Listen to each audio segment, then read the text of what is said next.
Joining me now in New York, criminal defense attorney Rachel Kugel, and also in New York, retired deputy inspector for the New York Police Department, Corey Pegues. Thank you both for being with me. All right, Rachel, let me start with you because the jury, we know, deliberated for about 4 hours, called it a night. They're going to start again today at 11 a.m. Eastern time.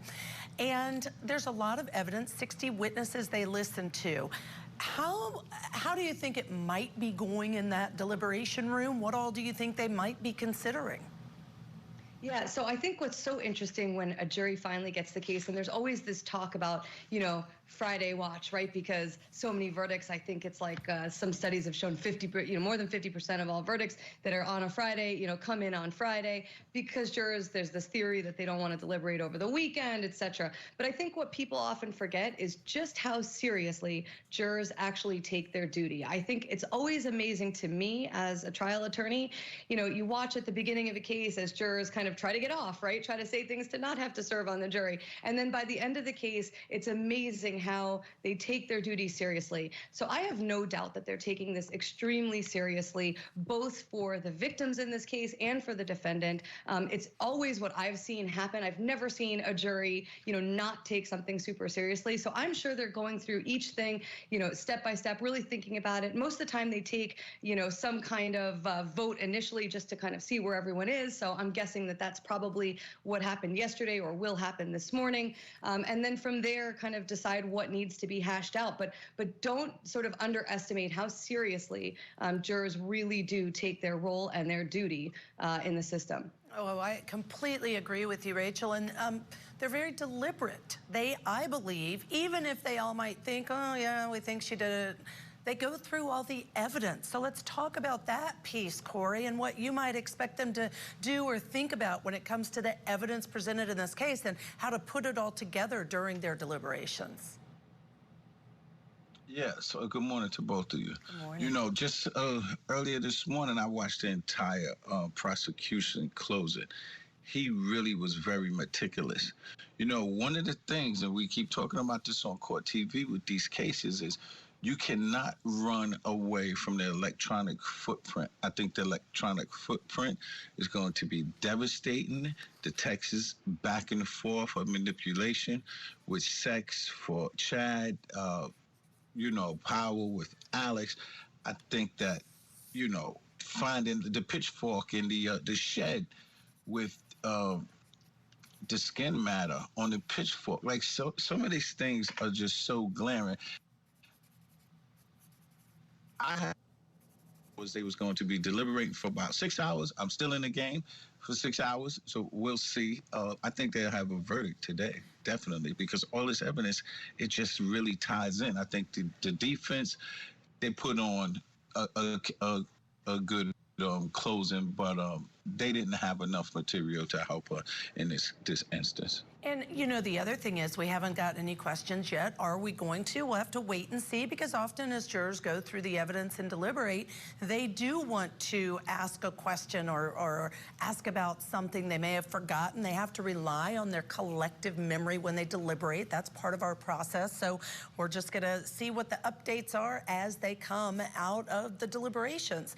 All right, so let's listen together, because the other question I have to ask both of you is about, was Lori the person at the top in charge, or was it Chad, and does it matter? Let's listen together to what the state had to say about that during their closing argument.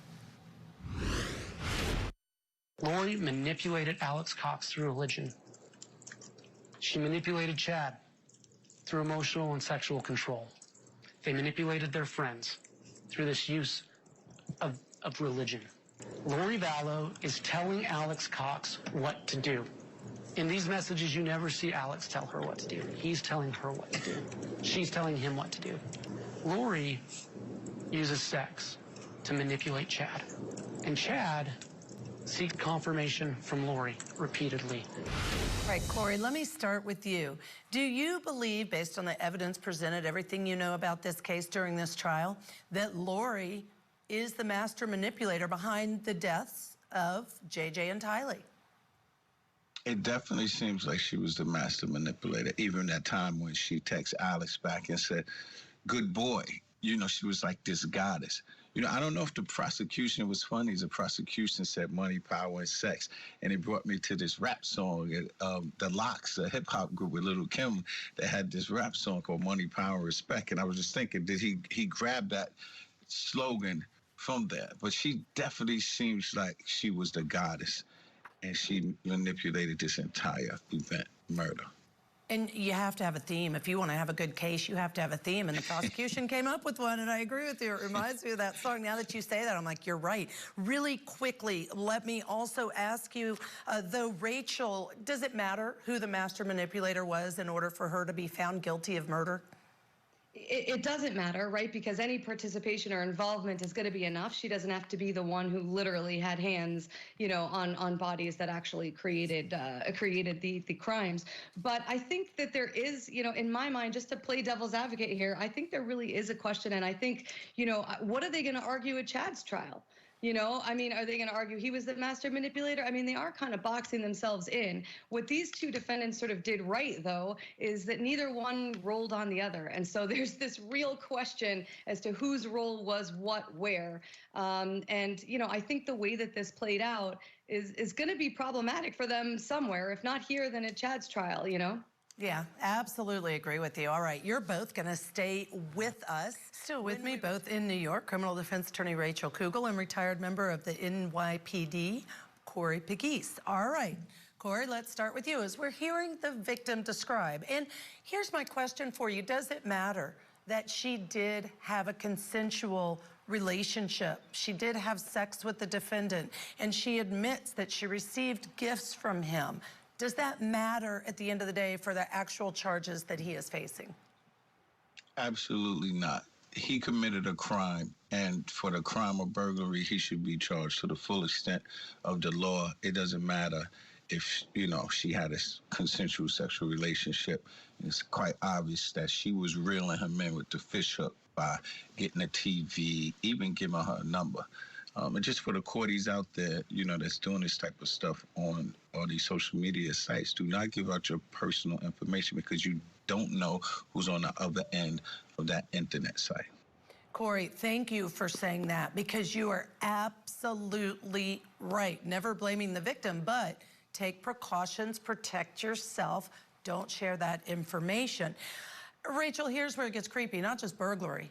The fact that he allegedly lifted the sheet to take pictures of her naked. That rises to a whole nother level of crime. And it's not just that he's up in the attic, not coming down. He's doing these other things in addition, allegedly.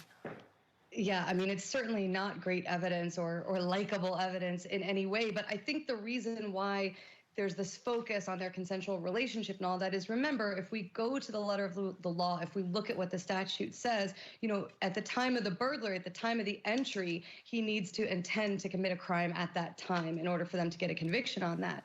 And so I think that's why they're focused on that. I think if you look at it from a 20,000-foot view, you just go like, what is the defense here? Why do they care? What was consensual? What's not? What's the difference? But I think that's why is, they're kind of going for trespass over burglary, which would be a win for this guy, right? It would be a lot lower charge. And I think that's what they're trying to get at by suggesting that he was led on. And so therefore, I think they're trying to make, and granted, it's a tough leap, don't get me wrong, but I think what they're trying to do is make a leap that at the time of the entry, it wasn't a burglary, but at that time, his intention, related to their consensual relationship and him believing maybe he had some right to enter. I think it's a tough case for the defense. There's a lot of facts that are ugly here for them, but for what it's worth, I think that's what they're going for. Yeah, absolutely, Rachel, and I love the way you laid that out and the reasoning behind the strategy behind the charges and what they're presenting. And just a reminder that he was arrested on the roof outside on the attic window. They did find food in the attic, so there are a lot of other little pieces of evidence that are going to come out trying to prove these charges. All right, stay tuned. We're going to have more on the Stalker in the attic trial when we return. Still with me, both in New York, Rachel Kugel and Corey Pegues. All right, Corey, first of all, let's start with the victim. And obviously no camera on the victim appropriate, but we hear her voice. Do you find her testimony credible? Yes, she seems pretty credible with her testimony. It seems like she's telling the truth from what we know At this point, she admitted that he contacted her through OnlyFans, that he came up to her house, they had sex. So she's admitting everything at this point. Right, I agree. She is pretty honest about it. But Rachel, tell me your thoughts about her testimony and credibility for the jury. Yeah, I mean, so she doesn't, she has some memory issues, I think, in terms of, somebody leaving money on her windshield, but her not knowing how much. I feel like I'd remember how much. I feel like that would be something that doesn't happen on a daily basis. And I think I would know if someone left me some money on my windshield, it would stand out to me. So I think, while she's believable overall, I think she has kind of an air of being, a little bit flippant in general, and having some difficulty remembering, which I think, the prosecutor kind of seems to acknowledge, right? Because the prosecutor is trying to head that off at the pass by asking her, hey, how's your memory generally, right? So she's kind of, I think the prosecutor is kind of acknowledging that she's got some issue there. Good point, and that's good strategy when you ask a question to kind of try to head that off so it's not, it's more understandable maybe to the jury. So let's talk about the defendant in this case, because throughout the testimony, I've been watching his demeanor since we can see him on camera the whole time.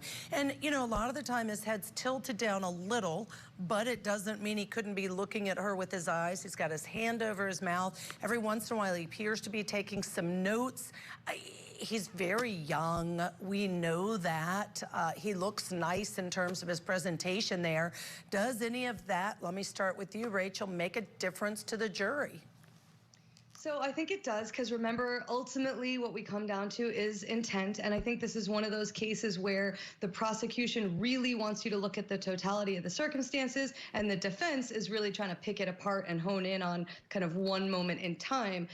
So I think his overall look speaks to that totality of the circumstances. The fact that he looks, that he looks like a nice guy, that he doesn't look dangerous, whatever that means. I mean, he kind of looks like Casper Milquetoast, He looks like a calm, nice individual with glasses and a good haircut. Hopefully he's not doing anything. I mean, if I were his attorney, I'd be concerned that, he not do anything that suggests he's staring at her too long, or doing anything that remotely kind of puts him in stalker mode. I want him to look, as nonchalant about her as possible if I'm his attorney sitting next to him. Fair enough, and he does, actually, I think, as we're watching him there. All right, thank you so much, Rachel Kugel, for joining the show this morning. Great to have you. Corey Pegues will stick around with us. Thank you for that, Corey. And when we come